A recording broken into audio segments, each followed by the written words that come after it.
தமிழ்நாடு பாஜக முன்னாள் தலைவராக இருந்த அண்ணாமலை மீது திமுக தரப்புல தொடரப்பட்ட வழக்கு ஒன்றுல கைது செய்யப்படுவார்னு பரபரப்பு தகவல் வெளிவந்திருக்கு. இதன் மூலமா அண்ணாமலை மீண்டும் புதிய சிக்கலுக்கு உள்ளாக இருக்காரு. இது பற்றி ஜெம் தொலைக்காட்சி வழங்கும் சிறப்பு செய்தி தொகுப்பை தற்பொழுது பார்க்கலாம்.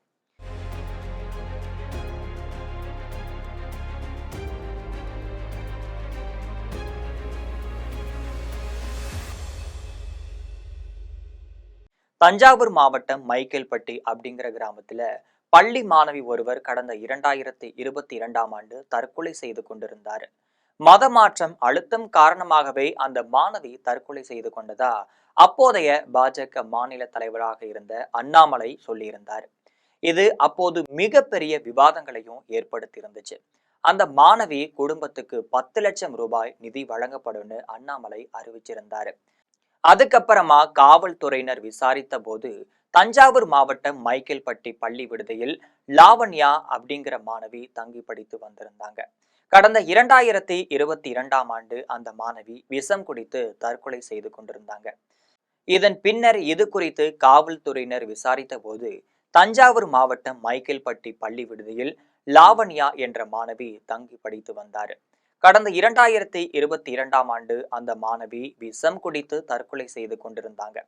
இந்த விசாரணையில பள்ளியில நடந்த துன்புறுத்தல்கள் தான் காரணம் என்றும் வீட்டில் சித்தியின் கொடுமை தாங்க முடியாமலும் அந்த மாணவி தற்கொலை செய்து கொண்டதாகவும் தெரிய வந்துச்சு. ஆனா மாணவி லாவண்யா மதமாற்றம் காரணமாகவே தற்கொலை செய்து கொண்டார்னு பாஜக பகிரங்கமாக குற்றச்சாட்டையும் முன் வச்சிருந்துச்சு. இந்த குற்றச்சாட்டை அண்ணாமலை தான் முன் வச்சிருந்தாரு.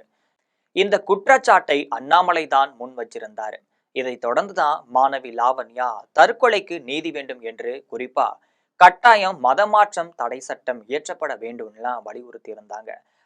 ஆனால் அண்ணாமலை ஆதாரம் இல்லாமல் பேசுகிறார், அவர் மத கலவரத்தை தூண்டுகிறார், எனவே அவர் மீது வழக்கு பதியப்பட வேண்டும்னு திமுக தரப்புல குரல்கள் எதிரொலிச்சிருந்துச்சு.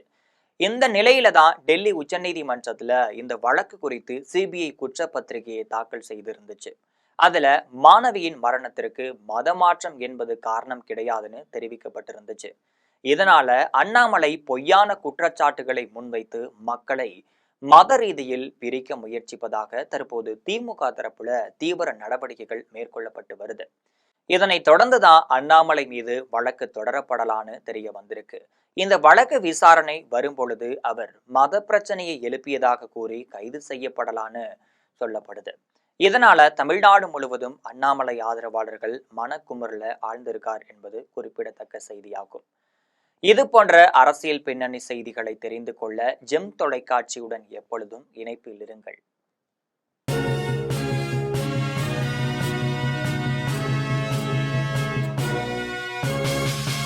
உடனுக்குடன் அப்டேட் தெரிந்து கொள்ள ஜெம் டிவி தமிழ் ஆப்பை இன்ஸ்டால் செய்யவும்.